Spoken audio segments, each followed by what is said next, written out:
आज के शो में। एफबीआर ने जमीनों की सरकारी कीमतों में इजाफा कर दिया। बिल्डर्स और डेवलपर्स की ट्रांसफर और रजिस्ट्री ना करने की धमकी। एफबीआर की जानिब से नजरसानी का इंदिया। एफबीआर नोटिफिकेशन मंसूख करे, कायमा कमेटी बराए खजाना ने भी नोटिस ले लिया। गाड़ियों की दरामद पर 50% टैरिफ बढ़ाने की तजवीज।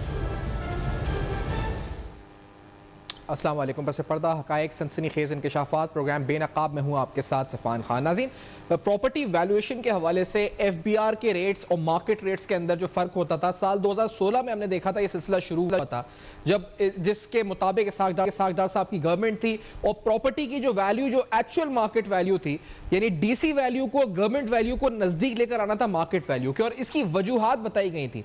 वजूहात ये थी कि एक बहुत बड़े पैमाने पर काला धन, यानी वो पैसा जो कि वाइट मनी नहीं होता, वो प्रॉपर्टी के अंदर पार्क होना शुरू हो गया था।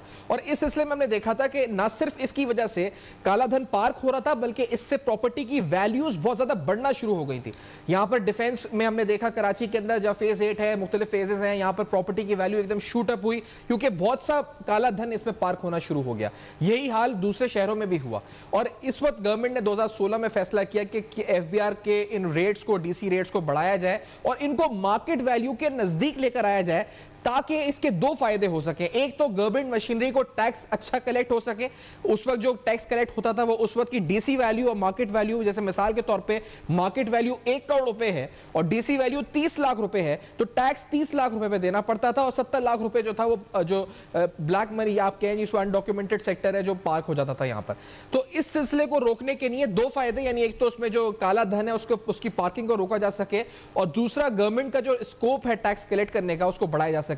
तो ये फैसला हुआ था कि प्रॉपर्टी की वैल्यूज को बढ़ाया जाएगा, डीसी वैल्यू बढ़ाई जाएगी। इस सिलसिले में एक कमेटी का भी कयाम हुआ था। इस कमेटी के अंदर मुख्तलिफ मेंबरान शामिल थे। इस कमेटी के अंदर आबाद भी शामिल था, इस कमेटी के अंदर एफबीआर के नुमाइंदे भी शामिल थे, रियल एस्टेट फेडरेशन के नुमाइंदगान भी पूरे पाकिस्तान से शामिल थे और इन कमेटीज ने मिल बैठकर यह फैसला किया था। उसके बाद हमने देखा था एहतजाज भी हुआ था, 2 या 3 बार यह फैसला हुआ, वापस हुआ, लेकिन फिर इन कमेटीज ने मुश्तरका तौर पर यह रेट्स जैकअप किए। साल 2019 में हमने देखा था कि तकरीबन 35 से 80% का इजाफा प्रॉपर्टी वैल्यूएशन रेट्स में हुआ था। लेकिन इस दफा जो इजाफा हुआ वो तकरीबन 100 से 600% के दरमियान हुआ। बहुत से इलाकों के अंदर जो रियल एस्टेट नुमाइंदगान है उनके मुताबिक कहा गया कि प्रॉपर्टी की वैल्यू, जो डीसी वैल्यू है, वो मार्केट वैल्यू से भी ज्यादा कर दी गई और इसकी वजह से वो बिल्कुल अनजस्टिफाइड हो गया। क्या यह हकीकत है या नहीं, इस पर सवाल जरूर उठाएंगे। एफबीआर के नुमाइंदगान से बात हुई तो उन्होंने कहा जी कि हमारा मकसद यही है कि जो वैल्यूएशन है उसको मार्केट के प्राइस के नजदीक लेकर आया जाए। अगर कोई एनोमलीज है, यानी अगर कोई इस तरह की कीमतों में इजाफा हुआ है जो मार्केट वैल्यू से भी ज्यादा डीसी वैल्यू हो गई है, तो इस सिलसिले में एफबीआर ने कहा कि हम नजरसानी कर सकते हैं। Recently senate standing committee on finance का इजलास हुआ, जिस इजलास के अंदर यह फैसला हुआ कि एफबीआर इस नोटिफिकेशन, इस एसआरओ को वापस ले और कंसल्टेशन के साथ, क्योंकि जो शिकायत आई रियल एस्टेट की तरफ से, वो शिकायत ही आई कि जो कमेटी कायम की गई थी कंसल्टेटिव प्रोसेस के लिए, उसको फॉलो नहीं किया गया। ना कमेटी ने फैसला किया बल्कि एफबीआर ने अस खुद जो है ये फैसला करके ये कीमतें अपने तौर पे इनका तयन कर दिया। तो इस सिलसिले में सेनेट की स्टैंडिंग कमेटी ऑन फाइनेंस ने ये कहा कि आप इसको फौरी तौर पर रिवाइज करें और कंसल्टेटिव प्रोसेस के बाद रिवाइज करें, यानी जो कमेटी कायम हुई है उस कमेटी के तहत इस फैसले को किया जाए कि इन कीमतों का क्या जायजा दोबारा होना है और कितना इस वक्त जो है इनको रिवाइज करना है। तो इस सिलसिले में बड़ा इंपॉर्टेंट ये इकदाम हुआ क्योंकि 10 दिसंबर की डेडलाइन रियल एस्टेट की तरफ से दी गई, रियल एस्टेट बिल्डर्स डेवलपर्स की तरफ से दी गई। उन्होंने कहा ट्रांसफर और रजिस्ट्री हम रोक देंगे प्रॉपर्टीज की पूरे पाकिस्तान में। इसके अलावा एहतजाज और धरने की बात भी की। उन्होंने कहा कि जीटी रोड्स, मोटरवेज ब्लॉक कर दी जाएंगी अगर ये प्रॉपर्टी वैल्यूएशन रिवाइज नहीं की। हमने ये भी पूछा रियल एस्टेट वालों से इस प्रोग्राम से पहले कि ऐसा क्यों हुआ आपके ख्याल में, तो उन्होंने कहा जी कि ये इमरान खान साहब की हुकूमत के खिलाफ एक साजिश ही की है कुछ ब्यूरोक्रेट्स ने, लेकिन एफबीआर से मौकिफ लिया तो उन्होंने कहा जी कि हम नजरसानी के लिए तैयार हैं। हम आपको बताएंगे आज प्रोग्राम में कि रियल एस्टेट जो एसोसिएशन है वो क्या कहती है इस बारे में, टैक्स एक्सपर्ट्स क्या कहते हैं इस बारे में, और क्या real estate association in concept government की इस कोशिश के साथ है कि इस रियल एस्टेट के पूरे सेक्टर को डॉक्यूमेंट होना चाहिए, काला धन की पार्किंग यहां रुक जानी चाहिए। ये सवाल बड़ा इंपॉर्टेंट है, ये उठाएंगे और साथ साथ आपको बताएंगे कि आज के प्रोग्राम में कि गवर्नमेंट के पास एक प्रपोजल ये है कि जो गाड़ियां हैं उनकी इंपोर्ट जो उस पर टैरिफ है उसमें 50% का इजाफा कर दिया जाए। ये टैरिफ किन गाड़ियों को हिट कर सकता है, कौन सी सीसी गाड़ियां ज़्यादा हिट हो सकती हैं, कौन सी गाड़ियां, कौन सी कैटेगरी सी गाड़ियां हिट हो सकती हैं, क्या कीमतों में इजाफे से गाड़ियों की सेल में फ़र्क पड़ सकता है, इस पर मार्केट से मौक़िफ़ भी आपको बताएंगे कि क्या है ऑटो डीलर्स का। लेकिन all this after this very short break, बेनकाब में वापस आएंगे, आप तफसीलन इन प्रॉपर्टी वैल्यूएशन रेट्स को भी रखेंगे, जो एनॉमलीज आई हैं वो भी आपको बताएंगे, रियल एस्टेट का मौक़िफ़ और साथ साथ टैक्स एक्सपर्ट्स का मौक़िफ़ भी आपको प्रोग्राम में शामिल करेंगे। इस ब्रेक के बाद हमारे साथ रहिए।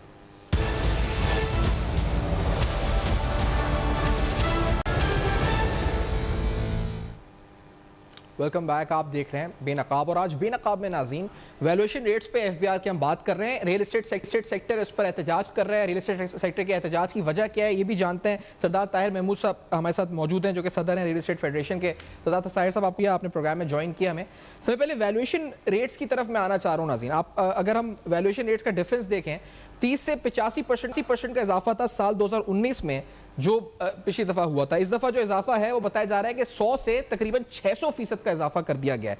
मुख्तलिफ रेट्स अगर मुख्तलिफ शहरों में देखें, क्योंकि कराची मेरी बात हुई, कुछ हद तक आबाद के मेंबर्स मुतमईन नजर आए थे, लेकिन DHA1 रावलपिंडी में देखें तो पर मल्ला अगर 6,40,000 रुपए का इजाफा था 2019 में, अगर था पर मल्ला, तो वो तकरीबन 45 लाख रुपए पर मल्ला जो है इस पर हो गया रेजिडेंशियल। और अगर कमर्शियल प्रॉपर्टी की बात करें DHA1 रावलपिंडी में, तो 35 लाख जो पर मल्ला था वो बढ़कर 85 लाख पर मल्ला हो गया। इसी तरीके से E7 के अंदर इस्लामाबाद में 94,500 का अगर पर स्क्वायर यार्ड था वो 3.5 लाख रुपए पर स्क्वायर यार्ड हो गया। और अगर दीगर सेक्टर्स की इस्लामाबाद की बात करें, E11 के अंदर 41,800 रुपए से बढ़कर 1,10,000 रुपए, F6 के अंदर 93,500 से बढ़कर 2 लाख रुपए, F7 के अंदर 91,700 से बढ़कर तकरीबन 3.5 लाख रुपए, F8 में 88,000 से बढ़कर 1,29,000 रुपए, F10 में 78,100 पर स्क्वायर यार्ड से बढ़कर 1,60,000 रुपए, F11 में 74,800 से बढ़कर 1,40,000 रुपए। सरदार ताहिर साहब, मैं आपसे पहले पूछना चाहूंगा, ये रेट्स जो कैलकुलेट हुए इस पर एतराज सिर्फ इस्लामाबाद में है या दीगर शहरों में भी है आपको, क्योंकि आप सदर हैं पूरी रियल एस्टेट फेडरेशन पाकिस्तान के? सरदार साहब जी, थैंक यू वेरी मच जी। हमें जो रेट्स के ऊपर एतराज़ है वो ना सिर्फ रावलपिंडी इस्लामाबाद में है, बल्कि तीनों प्रोविंसेस के अंदर, इसमें KPK भी शामिल है, इसमें कोयटा भी शामिल है, इसमें लाहौर भी शामिल है, पंजाब के तकरीबन सारे एरिए, गुजरांवाला, सियालकोट, तमाम शहरों के में जो है इस वक्त जो वैल्यूएशन टेबल है वो एक तबाही का पैगाम लेके आया है। 1 दिसंबर को रात की तारीकी में जो SRO आया है, और without consultation of any stakeholder किसी को ऑन बोर्ड नहीं लिया गया। जो 2016 की प्रैक्टिस थी, जो कि 2019 की प्रैक्टिस थी, उस प्रैक्टिस को सेट असाइड करके इस दफ़ा खुद ही FBR के कुछ फील्ड फॉर्मेशंस ने, चूँकि वो लोग ख़ुद भी ज़्यादातर, आपको पता है, रियल स्टेट के कारोबार से मुंसलिक हैं, वो किसी का ऑडिट करने जाते हैं अगर रियल स्टेट की हाउसिंग सोसाइटी का, तो वहाँ 10-15 प्लॉट वो ले लेते हैं। तो इससे उन्होंने ये अखज़ किया कि हम खुद चूँकि रियल स्टेट का काम जानते हैं, तो लिहाजा हमें किसी स्टेक होल्डर की ज़रूरत नहीं है, तो हम खुद ही बैठ के वीडियो लिंक के ऊपर ही एक दूसरे से पूछ के तो हम ये रेट्स को फाइनलाइज कर लेते हैं, जिसकी वजह से जो एनोमलीज आई हैं इसमें वो क्या आई हैं? क्योंकि सेनेट की स्टैंडिंग कमेटी ऑन फाइनेंस ने भी आज कहा है FBR को नोटिस लें। मैं अगर मिसाल के तौर पे इस्लामाबाद से शुरू करते हैं, कुछ हमें कोट करें एग्जांपल अपार्टमेंट्स के, रेजिडेंशियल में या कमर्शियल के अंदर जो बहुत ज्यादा डिफरेंस एनोमलीज में आ गया है, मार्केट वैल्यू से बहुत ज्यादा एक्सीड कर गई प्राइसेस, किधर आप बता सकते हैं? जी, जैसे आपने F7 का नाम लिया था, तो F7 में अगर आप देखें तो 2000 गज के प्लॉट की थी 91,000 के करीब था, तो 20 करोड़ पे, और उसको बढ़ा के इस वक्त किया गया है 70 करोड़ पे, 3.5 लाख रुपए।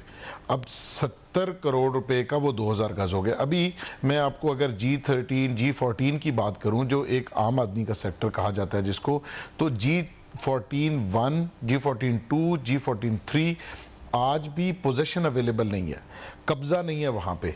उसका रेट जो है वो G13 से भी ज़्यादा कर दिया गया है।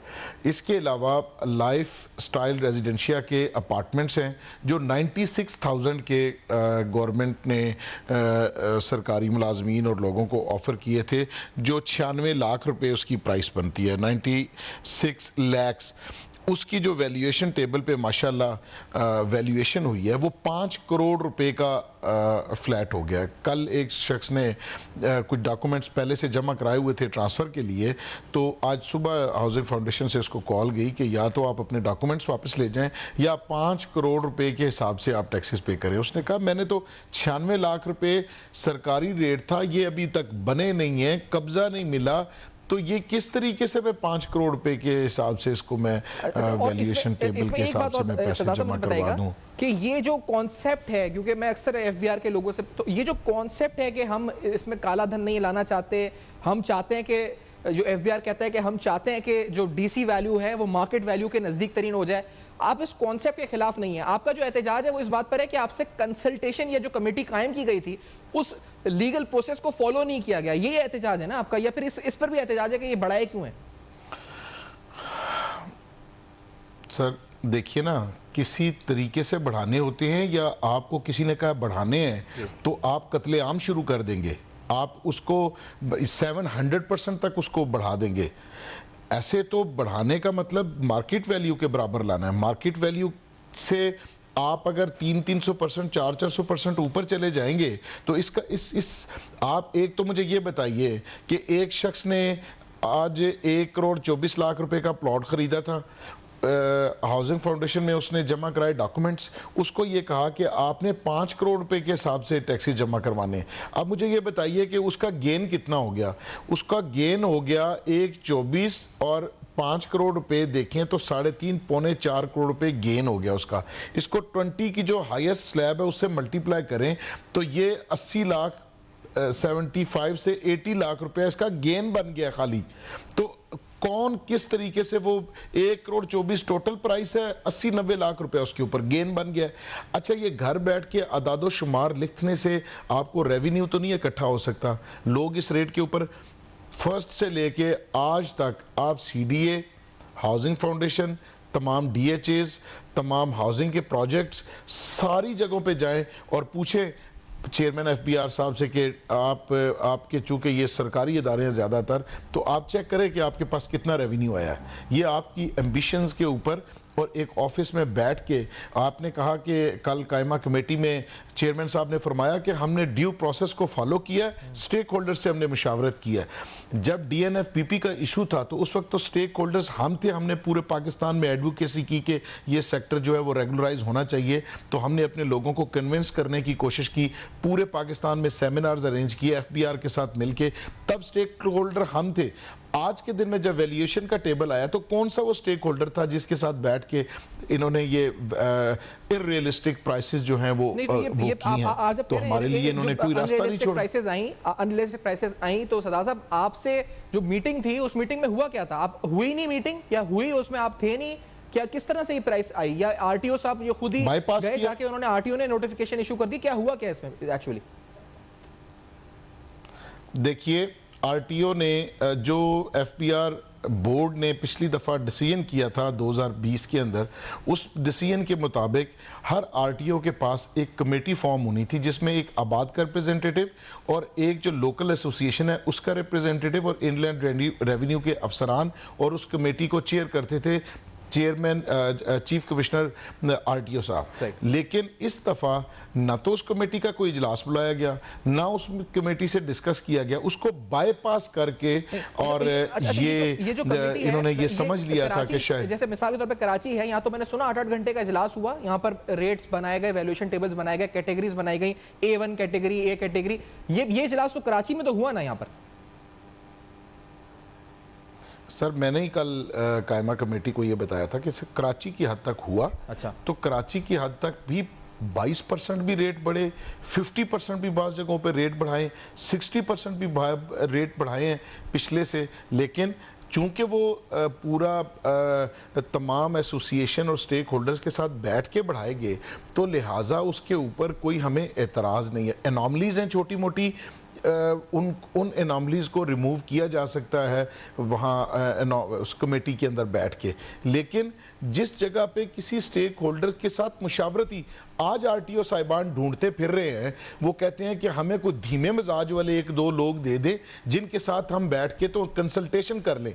अब हमारे धीमे मिजाज को ख़त्म करके आपने हमें 12वीं मंजिल से नीचे फेंका है, तो आज आप धीमे मिजाज वाले आरटीओ साहिबान लोगों को ढूंढते फिर रहे हैं कमेटी में डाल के एक दफ़ा फिर वेट करने के लिए। इंशाल्लाह पूरे पाकिस्तान में जब तक हमें ऑन बोर्ड नहीं लेंगे, हम उन आरटीओज़ के साथ सबसे पहले तो ये एसआरओ को वापस लेंगे। इस एसआरओ की मौजूदगी में हम तो बैठने को भी तैयार नहीं है। ये तो इस बैठना भी बहुत बड़ा, मैं समझता हूँ कि ये इस प्रोफेशन के साथ और रियल स्टेट सेक्टर के साथ जो शख्स भी बैठेगा, और कोई बैठ नहीं सकता पूरे पाकिस्तान में, किसी के पास ये मैंडेट नहीं है हमारे अलावा कि वो बैठ के इनको फाइनलाइज कर सके। आप जो अगर कोई करना चाहे तो एक दफा फिर अपना शौक पूरा कर ले। आपकी जो कॉल है उस पर भी मैं आता हूं, लेकिन ये बताएं कि फिर प्राइस पर किस तरह पहुंचेंगे, यानी जो वैल्यूएशन है इस पर किस तरह पहुंच, क्योंकि एक इलाका है, उस इलाके के अंदर ऐसी भी प्रॉपर्टी होती है जो थोड़ी चौड़ी रोड के ऊपर है, वो यानी उसकी कीमत ज्यादा है, एक उसी की तरफ ऐसा भी है जिसकी रोड थोड़ी पतली है, वो नहीं है वहां पर, या फिर वो इस वक्त रोड फेसिंग नहीं है या प्लॉट। तो इसमें एक प्रॉपर्टी ऐसी होती है जिसकी मिनिमम वैल्यू होगी और एक ऐसी होगी जिसकी मैक्सिमम वैल्यू होगी। अब इसका आप क्या चाहते हैं कि मिनिमम वैल्यू पर ले लिया जाए, एवरेज निकाला जाए वैल्यूएशन के लिए, या फिर मैक्सिमम जो चल रहा है वो, जैसे आप कह रहे हैं कि बकौल के एफबीआर ने वही डाल दिया मैक्सिमम वाला, तो ये दो एक्सट्रीम्स है ना, इसमें बीच में जो म्याना रवि और दरमियाना रास्ता कैसे आएगा, कैसे पॉसिबल है? सर, जिसका प्लॉट एक बैड लोकेशन के ऊपर है वो क्यों पैसे भरे मैक्सिमम प्राइस वाले के? उसके ने क्या गुनाह किया कि उसका डबल रोड के ऊपर पैसे नहीं थे उसके पास, उसने प्लॉट नहीं लिया, लेकिन उसको टैक्स डबल रोड के पैसों का क्यों भरना पड़े? एग्जैक्टली। और इसी तरह से जो अगर आप बैठेंगे जो मिनिमम वाला तो है, जैसे तो ये इसका कोई एवरेज प्राइस पे आप कहना चाह रहे हैं या फिर आप मिनिमम पे चाह रहे हैं, क्या चाह रहे हैं आप इस वक्त, आपकी क्या मुतालबा क्या है? हम ये चाह रहे हैं कि जो फेयर वैल्यू है वो होनी चाहिए। भाई पीछे वाले प्लॉट का पीछे वाले के हिसाब से टैक्स लें, सामने वाले प्लॉट का सामने वाले के हिसाब से टैक्स लें। अब तय कर लें बैठ के। ये चीज़ आपको नहीं समझ आ सकती, ये हमारे साथ बैठेंगे तो हम आपको बताएंगे कि मेन बुलेवार्ड है तो मेन बुलेवार्ड वाले को ज़्यादा टैक्स देना चाहिए, कोई बात नहीं, हम मानते हैं उसको ज़्यादा देना चाहिए। एक पीछे है मस्जिद के करीब है, वहाँ पे चूँकि रश ज़्यादा होता है तो वहाँ कुछ प्लॉट की प्राइस जो है या घर की प्राइस कम होती है तो उसको उसी हिसाब से टैक्स पे करना चाहिए। कोई एक डिप्रेशन में प्लॉट है तो उसको कम पैसों का मिलता है तो उसको उस हिसाब से होना चाहिए। तो आप इस और कराची में जिस तरीके से हुआ है, अगर नई बिल्डिंग है, नई बिल्डिंग के अपार्टमेंट की एक प्राइस है, फिर जो 10 साल पुराना है उसकी एक प्राइस रखी गई है, फिर जो 20 साल पुराना है उसकी प्राइस रखी गई है, और जो 30 साल पुराना है उसको प्लॉट कंसीडर किया जाएगा। तो आप अगर आप रेवेन्यू बढ़ाना चाहते हैं तो आप हमारे साथ बैठेंगे तो आपको पता चलेगा, क्योंकि रियल स्टेट के बिजनेस से हम लोग मुंसलिक हैं, हमें अंदाज़ा है कि किस तरीके से प्राइसेस रैशनल हो सकती हैं या मार्केट वैल्यू के करीब आ सकती हैं। और एक ही दफ़ा अगर आप कहें कि हम मुर्गी को ज़बह करके सारे अंडे निकाल लें तो ये किसी की ख्वाहिश तो हो सकती है, लेकिन रेवेन्यू जनरेशन नहीं हो सकती। आपसे पूछना चाह रहा था, ये हुआ क्योंकि मैं आप लोगों की प्रेस कॉन्फ्रेंस सुन रहा था, उसमें कह रहे थे कि ये जो है किसी ने नशे में कर दिया है, कोई कह रहा था कि ये जो है नाअहली है, कोई ये क्या ये मिस कैलकुलेशन हुई है, क्या हुआ है, ये जानबूझकर भी कोई कह रहा था कि जानबूझकर खान साहब की हुकूमत को गिराने या उसका नेगेटिव परसेप्शन क्रिएट करने के लिए हुआ है। क्यों हुआ ये, क्यों किया एफबीआर के ऐसे ऑफिशियल्स ने ये, आपको क्या लगता है? मुझे ये लगता है कि वाकई अगर पहले से मुश्किलात में घिरी गवर्नमेंट को, और जितनी प्राइम मिनिस्टर साहब ने मेहनत की है कंस्ट्रक्शन की इंडस्ट्री को, रियल स्टेट को चलाने के लिए, उस सब को डाउन द ड्रेन फेंकना चाहते हैं। और जो सख्ती 4 महीने बाद आती है, इनकी कोशिश है कि वो अब आ जाए। ये जो ब्यूरोक्रेट्स बैठे हुए हैं ऑफिसेज के अंदर, जिनका 1 रुपया खर्चा नहीं है, उन्होंने सब सरकार के जिम्मे डाला हुआ है। तो ये उन लोगों का काम बनता है कि जो पॉलिसीज़ हैं वो स्टेक होल्डर्स के साथ मुशावरत से 2019 में बनी, किसी को कोई एतराज़ नहीं हुआ। 2016 में ऐसे ही पहले इसहाक डार साहब ने कोशिश की कि वो भी ओवर रन कर दें, तो वो भी नहीं कर सके। फिर ह्यू एंड क्राई हुआ, फिर वो बैठे। 2019 में पहले इसी तरह हुआ, फिर उसके बाद हमने कन्वेंशंस बुलाए और फिर उसके साथ बैठ के बैठे। वो तो जो नए अफसरान आते हैं वो समझते हैं कि हम अपने तरीके से कर लेंगे। इससे पहले मेंबर पॉलिसी आईआर थे doctor Hamid Atiq Sarwar, secretary SRO and rules थे हसन सरदार साहब, वो इस सारे मैकेनिज्म को समझते थे। अब जब ट्रांसफर्स होती हैं, नए लोग आते हैं, तो उनको कम से कम ये थोड़ा सा पता होना चाहिए कि जो पहले प्रैक्टिस चल रही थी वो क्या प्रैक्टिस चल रही थी, उस प्रैक्टिस के अकॉर्डिंगली स्टेक होल्डर्स को ऑन बोर्ड लेके अगर आप काम करेंगे तो 10 दिसंबर की आपकी डेडलाइन आप लोगों ने दी है। 10 दिसंबर की डेडलाइन हमने तो 10 दिसंबर को बिल्कुल 100% हमने दी है। हम क्या करेंगे, कारोबार तो हम कर नहीं सकते, काम तो हम कर नहीं सकते, ट्रांसफर हमारी हो नहीं सकती, हम तो फारिग है ना, तो फारिग घर क्यों बैठेंगे, हम सड़कों पे बैठेंगे ना। मतलब सड़कें मेन आप 10 तारीख को। और अभी कोई आपसे राब्ता हुआ है अभी तक, क्योंकि मुझे ब्रेक पे जाना है, मैं लास्ट ही पूछूंगा कि आपसे राब्ता हुआ है कोई अभी तक, किसी ने आपने इस जो कॉल दी है 10 दिसंबर की, इसके बाद? नहीं, अभी तक हमारा किसी के साथ कोई राब्ता नहीं हुआ जी, ना हमने इस तरह राब्ता करना है।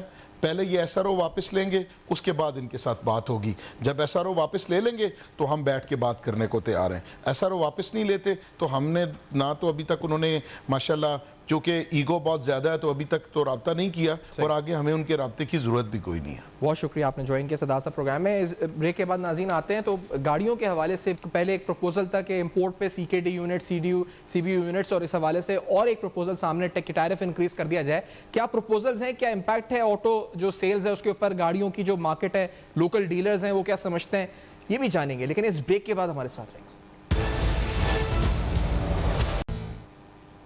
वेलकम बैक, आप देख रहे हैं बेनकाब, और आज बेनकाब में तफसीर नाज़रीन गाड़ियों की जो इस वक्त सेक्टर है इस पर बात करते हैं। ऑटो सेक्टर में सीबीयू इंपोर्ट्स पर कंप्लीट बैन की पहले बात हो रही थी, कंप्लीट बिल्ट यूनिट्स होते हैं, लेकिन हुकूमत ये कह रही थी कि तकरीबन $3 अरब का जो करंट अकाउंट डेफिसिट तजारती खसारा है उसको कम किया जाएगा सीबीयू इंपोर्ट्स के जरिए, कि सीबीयू इंपोर्ट्स जो हैं वो यानी जो कंप्लीट बिल्टअप यूनिट्स हैं उनका इंपोर्ट्स को बंद करके कुछ माह के लिए, कुछ अरसे के लिए किया जाएगा। अब ये फैसला आप कहते हैं गवर्नमेंट के 50% रेगुलेटरी ड्यूटी बढ़ा दी जाएगी, जो 50% इजाफा होगा उसका इंपैक्ट क्या आएगा ये हम बात करते हैं। लेकिन पहले आपको बताते चलें कि जो गाड़ियां इंपोर्ट हुई हैं उनकी टोटल फिगर्स क्या है। जो मेरे पास नंबर्स इस वक्त हैं उसके मुताबिक माली साल 2017 में जो सीबी यूनिट्स इंपोर्ट हुए थे $431 मिलियन के थे, सीकेडी तकरीबन $660 मिलियन के थे। इसी तरह माली साल 2018 में $456 मिलियन के सीबीयू यूनिट्स और $809 मिलियन के सीकेडी यूनिट्स इंपोर्ट हुए। साल 2019 में $222 मिलियन के सीबीयू यूनिट्स और $818 मिलियन के सीकेडी यूनिट्स इंपोर्ट हुए। 2020 माली साल 2020 में सिर्फ $99 मिलियन के सीबीयू यूनिट्स और $478 मिलियन के सीकेडी यूनिट्स इंपोर्ट हुए। इसी तरह से माली साल 2021 में सिर्फ $255 मिलियन के सीबीयू यूनिट्स और 1120 मिलियन के सीकेडी यूनिट्स इंपोर्ट हुए। तो पहले जो स्ट्रैटेजी थी गवर्नमेंट की कि सीबीयू यूनिट्स को कंप्लीट बैन कर दिया जाए, जो कि सिर्फ $255 मिलियन थे, उसके जरिए $3 अरब के तजारती खसारे को कंट्रोल करने की कोशिश की जा रही थी। इससे बात करते हैं एचएम शहजाद साहब, ऑटो डीलर एसोसिएशन के चेयरमैन भी हमारे साथ मौजूद हैं। एचएम शहजाद, फैसला हुआ सीबीयू यूनिट्स पर, फिर फैसला अब कहा जा रहा है कि एक प्रपोजल है ministry of industries and production का कि 50 kVH बैटरी पैक तक की जो गाड़ियां हैं उनकी रेगुलेटरी ड्यूटी 50% तक बढ़ा दी जाए। आप कैसा देखते हैं, इस यू टर्न कहेंगे, क्या कहेंगे इसको, पहले ये बताइएगा। मेरा ख्याल है कि पीटीआई की हुकूमत ने अपनी रिवायत को बरकरार रखा है यू टर्न लेने के लिए। मेरा ये ख्याल था कि एक तरफ हुकूमत जो है वो डॉलर की वजह से बहुत परेशान है और हमें ये लग रहा था कि ये ब्रांड न्यू जो सीबीयू गाड़ियां आ रही हैं, बड़ी गाड़ियां आ रही हैं, उस पर ये बैन लगा देंगे और ये एक तरीके का जो है खसारा जो है रोकने की कोशिश करेंगे। लेकिन मुझे ये लग रहा है कि शायद कि ये जो जितना एक्सपोर्टर अपनी आइटम एक्सपोर्ट करके जितना डॉलर लेके आ रहा है वो तमाम का तमाम डॉलर जो है वो सीबीयू गाड़ियों में, ब्रांड न्यू में और सीकेडी एसकेडी की मद में जा रहा है। तो मुझे इस तरह लग रहा है कि ये जो लोकल असेंबली माफिया ही बहुत स्ट्रांग है और मैं पहले ही एक टीवी पे कह चुका था कि ये हुकूमत के लिए सीबीयू यूनिट जो है वो तो कम इंपोर्ट हुए हैं। मैंने अभी पूरा 5 साल का ब्रेकअप दिया है कि आखिरी साल तो माली साल सिर्फ $255 मिलियन के सीबीयू इंपोर्ट हुए थे, तो उस पॉलिसी का वैसे भी कोई शायद फायदा नहीं था और सीकेडी भी तकरीबन $1 अरब से ज्यादा हुए हैं। लेकिन इसका इंपैक्ट क्या है कीमतों में? जो आप काम करते हैं डीलर्स जो इस वक्त, क्योंकि मैंने सुना है कि 1500 से 2000 सीसी पे ज्यादा इंपैक्ट है, क्या आपको लगता है इस रेंज की जो गाड़ियां महंगी हो जाएंगी और आगे कुछ दिनों में? देखिए, पहले तो ये बड़ा सवालिया निशान है कि ये लोकल असेंबलर, ये ब्रांड न्यू सीवीयू गाड़ियां जो इंपोर्ट कर रहा है वो क्यों कर रहा है? क्यों नहीं आज तक हम मैन्युफैक्चरर बने? क्यों नहीं हम ये गाड़ियां भी हम यहाँ पाकिस्तान में असेंबल करें? क्यों नहीं कर रहे? और ये देखें, ये तकरीबन $2 बिलियन की ये गाड़ियां जो है वो ब्रांड न्यू सीवीयू इंपोर्ट हुई है, और लास्ट सीकेडी एसकेडी असेंबली जो है $1.6 बिलियन की।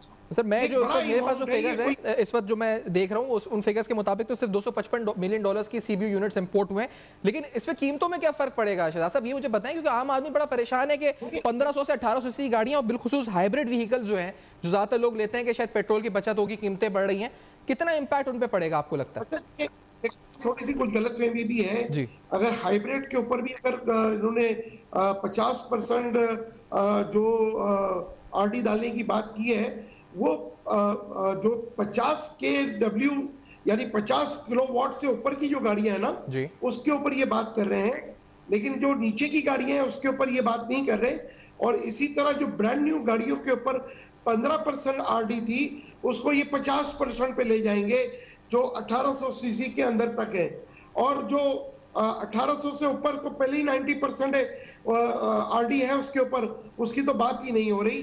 गाड़ियां कौन सी महंगी होंगी, ये बात समझने की बात है कि जो सीबीयू वो गाड़ियां जो 4 व्हीलर्स हैं, या वो जो completely built up unit brand new आ रहा है।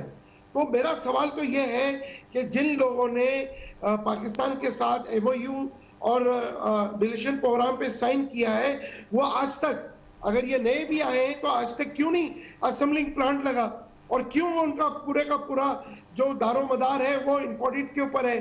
पिछले दिनों आप देखें ना, आप कह रहे हैं कि क्लैरिटी नहीं है कि कौन सी कैटेगरी की गाड़ियों की कीमतें बढ़ेंगी, आप ये कहना चाह रहे हैं? देखिए, मैं आपको वही कहना चाह रहा हूं, जो कीमतें बढ़ेंगी वो इंपोर्टेड सीबीयू गाड़ियों पे बढ़ेगी। एक तजवीज है जो अभी जो है वो वजारत कानून में वो कानूनी नुक्ताचीनी के अंदर जो है वो अभी फंसा हुआ है, और वो अभी कब आएगा वो अभी देखने की बात है। लेकिन आप एक तरफ डॉलर के लिए रो रहे हैं, और पिछले दिनों वजीर खजाना साहब ने ये ऐलान किया था कि हम सीबीयू जो नई गाड़ियां आ रही हैं उसको हम 6 महीने के लिए बैन करेंगे। तो सवाल ये है कि कतरा कतरा ही जो है वो दरिया बनता है, और आपको सबसे ज्यादा डॉलर बचाने की फिक्र थी, लेकिन ये लोकल असर माफिया इतना स्ट्रांग है कि उन्होंने कुछ ही दिनों में। I have to take a break। Sir आपने जो बात की बड़ी अहम है नाज़रीन जो आप तक पहुंची है कि ये जो फैसला पहले तो ये इससे पहले रियल एस्टेट वालों ने बोला जी कि कौन फैसले कर रहे हैं, एफबीआर में किस तरह ये रेट जैकअप हुए। अब आप ऑटो डीलर्स का मौक़िफ़ सुन रहे हैं कि एक यू टर्न हुआ, सीबीयू फिर सीकेडी फिर आरडी बढ़ाने का फैसला। तो आखिरकार किस तरह हुकूमत सोच रही है, मईशत को किस तरह लेकर चल रही है, इस पर ओवरऑल जायजा भी लेंगे। हमारे साथ टैक्स एक्सपर्ट भी साथ होंगे इस ब्रेक के बाद, हमारे साथ रहेगा।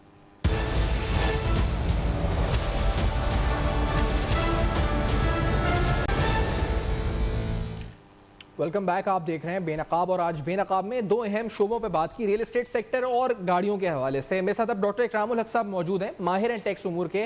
डॉक्टर इकराम साहब, स्ट्रेट फॉरवर्ड आपकी तरफ आते हुए सवाल सीधा रखते हुए, अभी रियल एस्टेट सेक्टर के फेडरेशन के सदर थे, वो कहते हैं हमसे पूछे हुए ड्यू प्रोसेस को फॉलो किए बगैर अपने तौर पर रेट्स जैकअप हुए, और ऐसे हो गए कि बाज़ जगहों पर इतनी एनोमलीज हैं कि मार्केट रेट से ज़्यादा जो है एफबीआर ने वैल्यूएशन रख दी।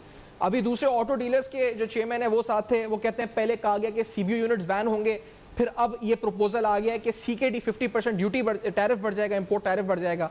तो सर ये क्यों इतने यू टर्न्स हो रहे हैं, और क्या गवर्नमेंट ग्रिप नहीं कर पा रही, टेंस है, पैनिक में डिसीजन मेकिंग हो रही है, क्यों ऐसे फैसले हो रहे हैं जो खुद हुकूमत को नुकसान पहुंचा रहे हैं? राम साहब। जी हाँ, बिल्कुल आपने देखा डिजिटाइजेशन से लेकर जिसके अंदर उन्होंने फिर खुद भी तारीखें बढ़ानी शुरू कर दी, इसी तरह ये हमने देखा कि पिछले दिनों ज़मीनों के बारे में जो 40 शहरों की कीमतें बढ़ाई गई, उसका रियलिटी से कोई ताल्लुक नहीं था। इस वक्त हालात ये हैं कि कोई भी बायर आपको मिल नहीं रहा है। आपकी जो पूरी रियल स्टेट की इस वक्त सूरत हाल है वो सबके सामने है कि किसी किस्म का मार्केट में कोई बायर भी नहीं, और कोई प्राइसेस का तो तयन करना इस ज़माने में नामुमकिनात में से है। तो इतनी बड़ी कीमतें रखने से आज रियलाइजेशन मेरे ख्याल में इस पहलू पर हुई है कि अब वो माहिरीन की राय चाह रहे हैं कि इनको रैशनलाइज किया जाए। मगर ज़रूरी था कि ये पहले ही लोगों से पूछ लिया जाता, स्टेक होल्डर से काम करने के बाद फिर वापस उसको वापस लेना। तो अभी भी तो वो कह रहे हैं कि स्टेट बैंक से एक्सपर्ट्स से पूछेंगे, स्टेट बैंक के एक्सपर्ट से पूछेंगे ना, वो ये कह रहे हैं। और यहाँ पर जो रियल एस्टेट वाले हैं वो कह रहे हैं हमसे तो अभी तक किसी ने राब्ता नहीं किया, और 10 तारीख की उन्होंने डेडलाइन दी हुई है, उसके बाद वो कहते हैं कि हम रोड्स ब्लॉक कर देंगे, धरने दे देंगे।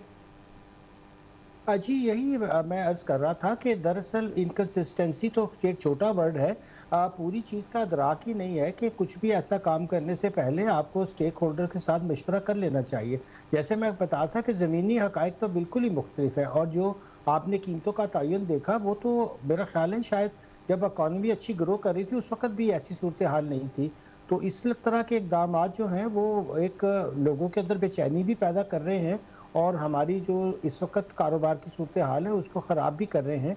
तो मेरा ख्याल है कि थोड़ा सा इस बारे में उनको रैशनलाइजेशन जो है वो करनी चाहिए, चीज़ों को जो है वो ऐसे देखना चाहिए जैसे वो हैं, ना कि अपनी मन मर्जी से। और आपको मैंने अभी अर्ज़ किया कि एक लॉ आ गया था डिजिटाइजेशन का, मगर अभी तक उस पर भी उनको पता नहीं है कि डिजिटल क्या होता है, और डिजिटाइजेशन क्या है, और डिजिटल मोड ऑफ पेमेंट क्या है। और पहले गाड़ियों के हवाले से सीबी यूनिट्स को कंप्लीट बैन करने का फैसला हुआ, और उस पर कहा गया कि उसके जरिए करंट अकाउंट डेफिसिट को कंट्रोल किया जाएगा, और इम्पैक्ट $3 अरब का शायद आ जाएगा। हालांकि इंपोर्ट सिर्फ $255 मिलियन के थे, अब कहा जा रहा है कि इंपोर्ट टैरिफ बढ़ा दिया जाएगा 50%। ये प्रपोजल आ चुका है मिनिस्ट्री ऑफ इंडस्ट्रीज की तरफ से।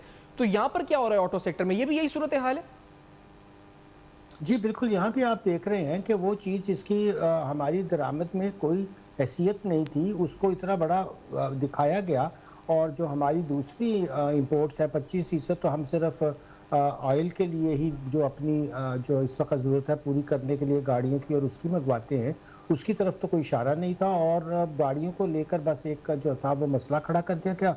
और अब आपने देखा होगा कि इसके बारे में रिपोर्ट्स सामने आई हैं कि वो तो बिल्कुल ही एक जिसे कहते हैं कि उनके मुंह में जीरा के बराबर था, और उस गलत पॉलिसी से फिर आपने देखा कि गाड़ियों की कीमतें कहाँ गई हैं, क्या बेचैनी जो है वो हमारे इस सेक्टर के अंदर पाई जा रही है, कैसी जो है वो बेरोज़गारी और दूसरे मसाइल का लोग शिकार होंगे। और फिर दूसरी तरफ बेजा गाड़ियाँ जो हैं वो आपने देखा कि जिनकी ज़रूरत नहीं थी उनको उस वक्त खोलने की इजाज़त दे दी गई, जबकि बिल्कुल हमें जो था अपनी बेल्ट टाइट करनी चाहिए थी।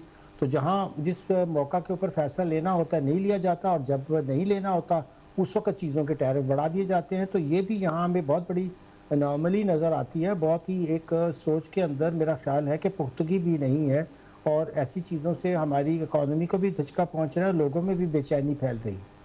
ठीक है डॉक्टर साहब, और ये लास्टली आपको लगता है क्योंकि ये जानबूझ के फैसले हो रहे हैं, क्योंकि अभी ये कह रहे थे रियल एस्टेट वाले के नैरेटिव बना दिया जाए कि इमरान खान साहब की गवर्नमेंट फेल हो रही है, और ब्यूरोक्रेट्स शामिल हो गए शायद, वो बना रहे हैं ऐसा नैरेटिव इस तरह के फैसले करके जिनका कोई सेंस ही नहीं है। जी इसके बारे में मैं ज़्यादा वसूल से तो नहीं कह सकता कि मगर ये तो बात जी, बल्कि एक बात तो बिल्कुल जाहिर है कि जो फैसले हो रहे हैं वो ये जाहिर कर रहे हैं कि दरअसल अगर हम ये भी कह दें कि वहाँ कॉम्पिटेंस नहीं है, तो ये तो उससे भी बड़ी ख़राबी की बात है कि अगर किसी जगह कॉम्पिटेंस का ही फुकदान हो जाए, लोगों में अहलियत ही ना रहे काम करने की, वो सही फैसले ही ना कर सके, तो उससे बहुत बड़ा नुकसान होता है। और ये हमने देखा कि ये आपको भी के सामने है कि कैसे कंस्ट्रक्शन इंडस्ट्री तबाह हुई है, कैसे अब गाड़ियों का अंदर ये प्रॉब्लम आ रहा है, कैसे हमारी इंपोर्ट जो है वो बढ़ रही है, कैसे अब हमारा जो है इंटरेस्ट रेट बढ़ने वाला है, कैसे हमारे कर्जों का जो है वो बोझ बढ़ने वाला है। बहुत शुक्रिया अदा करेंगे डॉक्टर इमरान साहब, अपने प्रोग्राम में ज्वाइन किया और अपना मौके से